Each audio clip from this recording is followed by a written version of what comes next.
Hello and happy Wednesday. So, today I want to show you some of my American Civil War artifacts. And these are some of the ones I have, so I can make a follow up video later. What I'm holding in my hand here is a spent Miniball. This is a projectile that was fired from a rifle during the American Civil War, and it did impact something, but it still maintained a good portion of its shape. As you can see the three. I'm not sure what these lines are called, but and I think this was to propel it, maybe for powder or something to get in there. The purpose of these lines, or so it wouldn't create a vacuum when it was rammed down the barrel of a 57 caliber rifle or 58 caliber. Probably that was the purpose of these lines, so there would be air trapped in there, and you could use the ramrod to tamp the bullet down. That's how rifles were loaded during the Civil War. They were loaded by the muzzle. You would literally take the cartridge and bite the end off and pour the amount of powder into the rifle, and then the bullet would actually, which was part of the cartridge, would all be rammed down, and the paper served as wadding. So, and then you would put a little fulminate of mercury cap on the nipple where the hammer depressed, and then that would deploy the projectile. So this is what a bullet looked like, and it's huge if you compare it to a modern day bullet. Now, this is a musket ball that was also picked up on a battlefield. It if it was deployed, it didn't strike anything because it's almost perfectly round.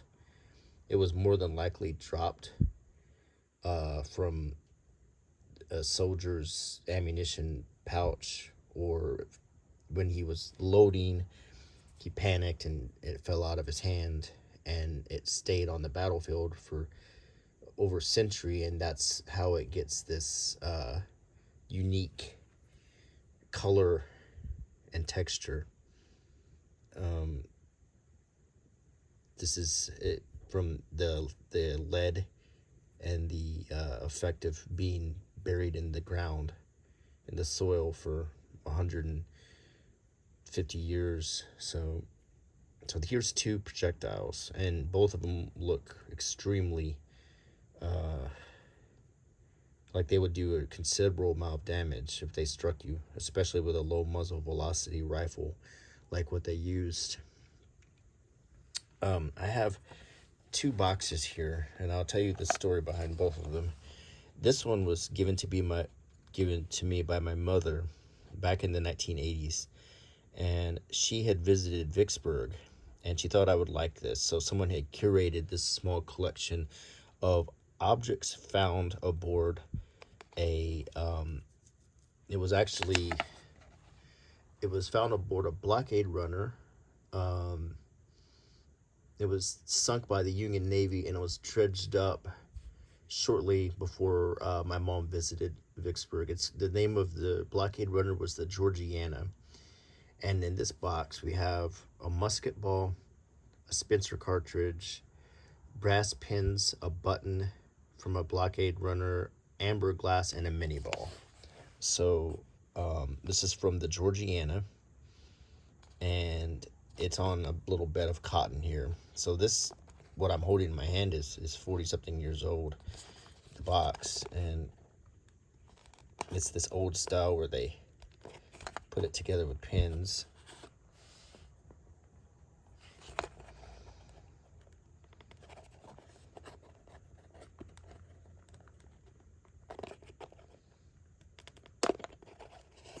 Okay, now I'm gonna open the box.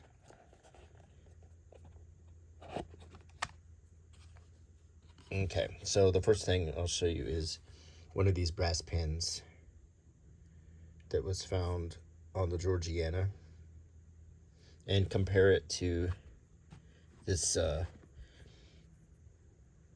40-something-year-old stainless steel pin. So this was a brass pin, and it could have been used for lots of things. It's no telling. It was well made, still very straight, still very sharp. Okay, and here's the other pin. And if you look carefully, you can see the imperfections. You can see that the head of it was not really formed in a mold like pins are now, but it was kind of hammered down. And to illustrate that,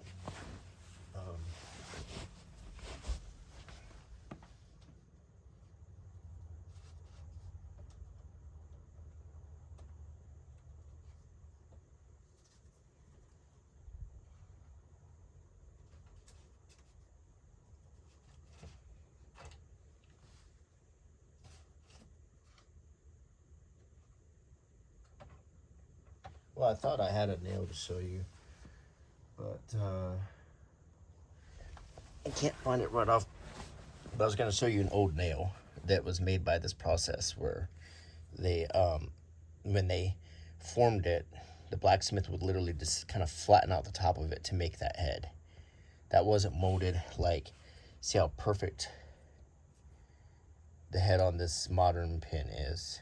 Perfectly round, almost rounded. So this just shows you the old style craftsmanship. Now here's another Miniball. And it looks like it was buried in the ground instead of being on a sunken ship. I'm just saying, but it's a thought that counts. But it does look like it. Another Miniball that might have been picked up on the battlefield, and you can compare it to this one. It's much more intact. You can see the cavity in it, and you see that it did strike something at some point, but not nearly as deformed as this Miniball here is. So it's still very interesting. Here is, now this is very interesting. This is, rather than a Miniball, this is one of these. This is a musket ball, but this musket ball did impact at some point, and you can see that it's greatly deformed versus this musket ball that's almost perfectly round. This one is extremely deformed, so it definitely impacted. But once again, it appears to me that this was in the ground and probably not aboard a blockade runner. This is a piece of amber glass that was probably hand blown, and it probably was from a lantern or a medicine bottle, but it could also have been, the stripes on it, I don't know if this was a liquor bottle. I doubt it. But nonetheless, it is a good portion of amber glass.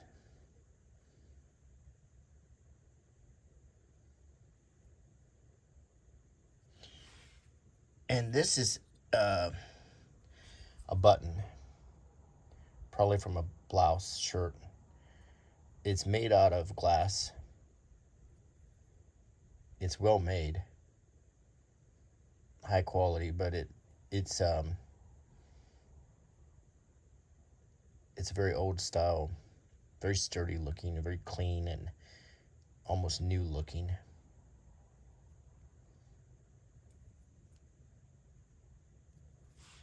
And finally, they indicated that this was a Spencer cartridge, but I don't believe it is. I'm not exactly sure what it is, and I'm hoping maybe one of you watching could maybe enlighten me. It has two pins here holding it together. There's something in the core of it. It almost looks like some sort of piping or something, but I don't believe this is a cartridge for any type of rifle. I'm actually not sure what this object is. I just can tell you it's very old. Um, and I believe it was on the Georgiana, but I don't know what it is, and I just don't think it's a rifle cartridge. Simply because I don't know how you could have used this with these two pins in it the way this is manufactured. It doesn't. It's also much longer than a Spencer cartridge, so I don't believe that's what this is. And I'm showing you all the details, so someone can maybe give me a clue as to what they think this is. So I'm going to carefully close this box, and I'm going to put the pins back in the side for posterity. Oh, I think it's on backwards.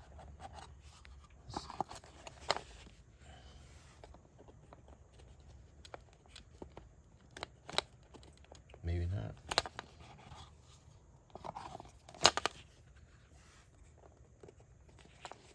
Yeah, that one went in. Okay. So that's box number 1. And this is box number 2. And I bought this one much more recently at I believe I was in Franklin, Tennessee. And there's quite a number of Civil War battlefields there. And this drew my attention because of the big piece of hardtack in it. And if you watch my videos, you might remember when I reviewed my Ukrainian MRE a few weeks ago, there was hardtack in it. So I think I always found hardtack to be an interesting food source. Basically a very, very dense cracker bread, but it's a very concentrated bread. So eating the hardtack would provide a lot of carbohydrate energy, but it was also, didn't have a good taste, and generally the soldiers would have to mix it with something liquid in order to eat it. The back of this explains what's in the box, and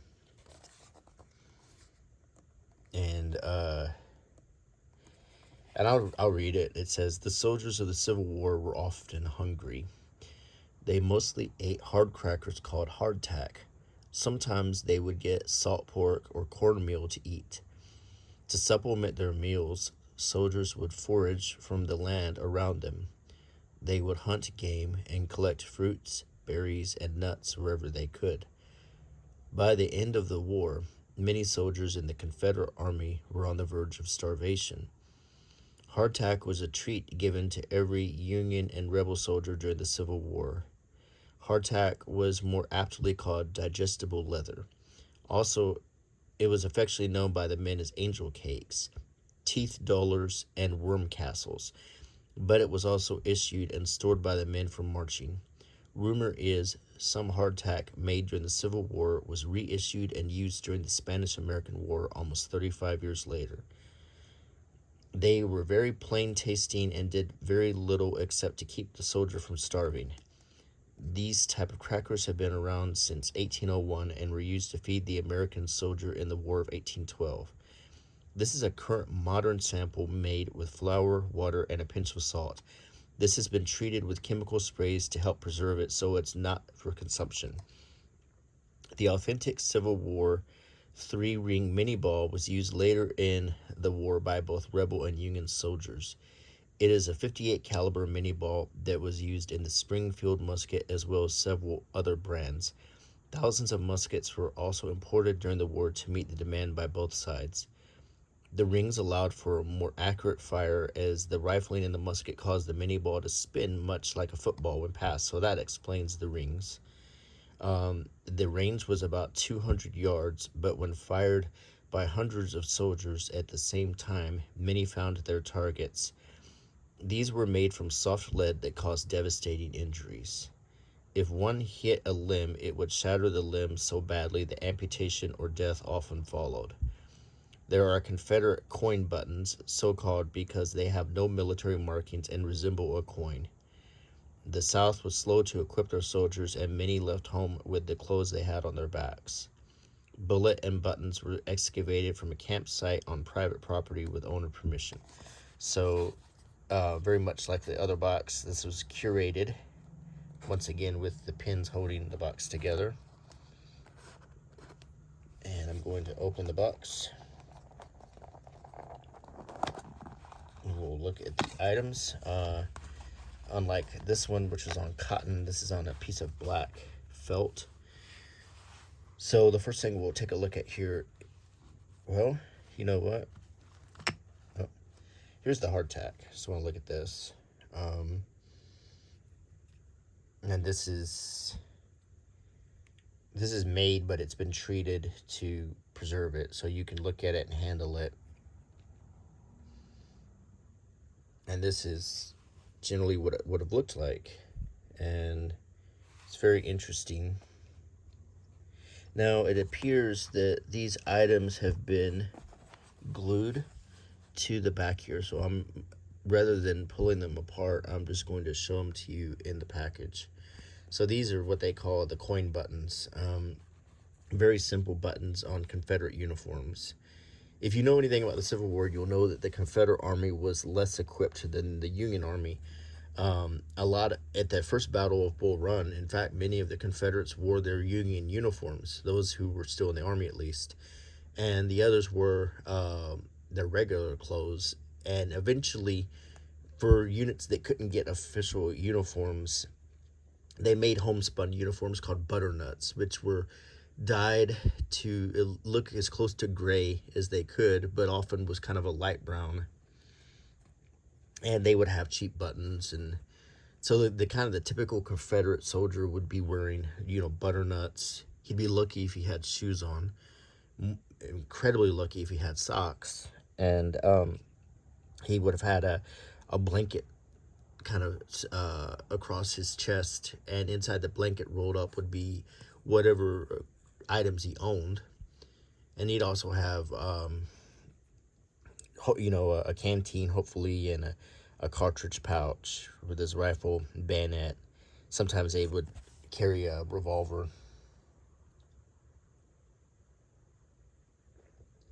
So yes, they were very poorly equipped during the war. And the Union, I've always said, the one way to really examine the Civil War, this backwards, let's see, is to look at the different newspapers. So if you look at the northern newspapers, like Harper's Weekly or Frank Leslie's or whatever, you'll see that during the war, there was coverage of the war on the first few pages. And then the rest of the paper was devoted to culture, arts, events, parties, restaurants, normal life. Whereas in the Confederate papers, pretty much the whole paper was usually about the war, because the Confederate was all in, considering they didn't have nearly as many people or resources than the North. Whereas the Northerners were kind of able to fight the war with one hand tied behind their back. Interestingly, it's so strange. If McClellan had actually become president in the election of 1864, he probably would have sued for peace, which is strange. But I think that despite the fact that the North outnumbered the South with resources and men, they still were tired of the loss. And it was definitely, like most wars, a war of attrition. Just that's the sad state of war. So this next thing I'm going to show you is a children's book, and this is from the period of the Civil War. This is from 1865. This was actually presented, and if you look at this really nice handwriting, it says presented to Miss Margaret A.E. Watkins by her instructor, William E. Rowlands, November 23rd, 1866. So, the book was printed during the Civil War, but it was presented to Miss Margaret in 1866, the year after the war ended. And take a quick look at the handwriting. You will notice that the Miss, M-I-S-S, uses the long S, which tells you that Mr. Rowland was probably from a different time, a different era, where the long S was still used. That went out of but generally the long S was used when there were two S's, and it looks like an F. And a lot of people would say myths, but it's actually miss. That is an obsolete letter called the long S. So this is called Truant Peter. And it says, young Peter should have gone to school, but stole a holiday, and like a naughty truant boy, ran off to fish and play. So obviously the lesson of this book is, truant behavior. The teacher found that he was gone and asked his cousin Jane, where is the lazy Peter now? He stays from school again. But neither Jane nor anyone knew where the naughty boy had been. But Peter to the river came and found a little boat, so jumping in he took the oars and far away did float. And Peter saw beneath the flood bright fishes, great and small, and thought, as every schoolboy would, he'd like to catch them all. So in the river he let fall a baited hook and twine, and soon the largest fish of all was tugging at his line. And Peter pulled and gave a shriek and caught it by the fin. And look how it's colored. Just look at the coloring. This was a really nice book. But Peter was too small and weak, and the fish soon pulled him in. Down with the fish must Peter go, down to the other fish below. On the same day, not far away, two men their tackles set, and little Peter with his fish were both caught in their net. Their lines they drew the water through and pulled them to the strand. And you see the fisherman here. And thought a fish with coat and hat came floundering to the land, for with the fishes great and small, which they had caught that day, right in the midst among them all, the naughty Peter lay. The net by chance had caught him round, or Peter would have else been drowned. So mind ye, children, what I say, never while you live the truant play. And then we get to the story of idle Frank, who's torturing his sister here. Apparently he's whipping her with a horse lash.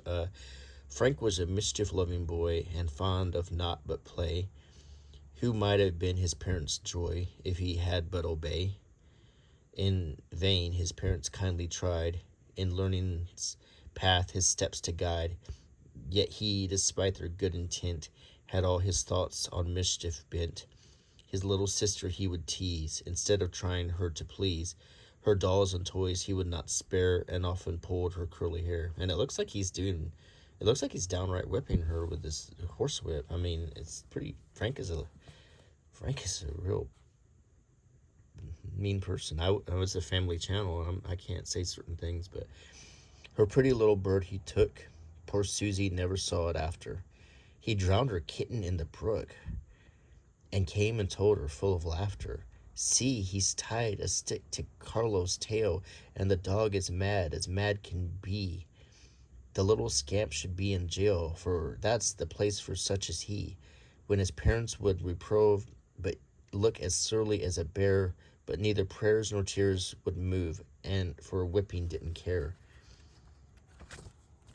His parents in the churchyard sleep, and Frank is left without a home. 'Tis useless now for him to weep, alone and friendless he must roam.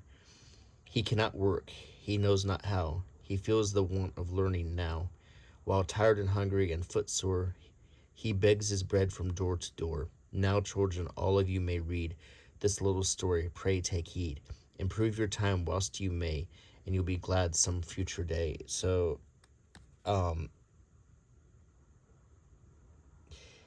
Frank is just an asshole. I don't know what else to say. I mean, he's a sociopath. I mean, he's killing little animals. He's torturing his sister with a whip.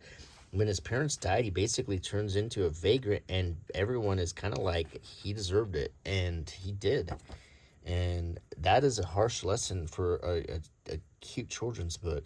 I mean, at least all Peter did was just go fishing and miss some school, but Frank is just killing, torturing animals, and just there's no excuse for Frank. I mean, it's 1865, and we're all glad that Frank just ends up destitute. And I got no words, but I will say this: the children's books back then. This is Peter Prim's series by McLaughlin Brothers. I mean, they did not f around when it came to moral lessons. You got to think where we're at today. Maybe we need to bring this kind of material back because we got so many stupid kids nowadays, and maybe they could, get a harsh little bit of lessons instead of like Goodnight Moon. Why don't you hand them a copy of Truant Peter and Loathsome Frank here and see if they might straighten out. I don't know, man. This is some harsh. It's 18. I mean, we just came off the Civil War, so maybe people are like, some pleasant reading now. Read about what happens to Frank after his short, brief reign of terror against everyone. Anyway, wow, that made me a little emotional. So I do have a lot of Civil War things that I'd like to show you as we move on. And I mean, some are artifacts, some are more recent things that are just kind of rare and interesting. And if you like this type of video, please do let me know. And I have a lot more Civil War. I do have a lot more things from the period, books, letters, stamps, coins, banknotes that are actual that I could show you if you're interested. I really have loved studying the Civil War. Most of my life I've studied it and always enjoyed it. And so I would definitely be glad to show you more stuff if you would like. And I think I have a few other, and in addition to that, I also have old things like this that you can no longer find. These are books that they used to actually sell in battlefields, and you would never find this again. Alternative points of view that are very politically incorrect. And I have other old books. Let me see. I have old, it's very old Canon and Caisson. Really, really detailed and really well made. And I think some of my more favorite books are like this. This was a history book of the Civil War, all through the artwork and stories of the newspapers. So a really interesting way, and it even showed you the dramas and everything that were also running in the papers at the same time. So you could get a real feel for the times. I actually absolutely love this book. This is one of my favorites. It's irreplaceable to me, and I don't know. This book by Fletcher Pratt, it's copyright 1955. I've never seen another copy of it.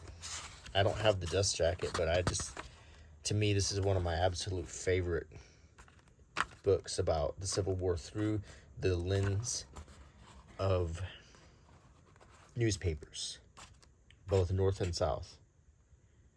And this is just a really amazing book.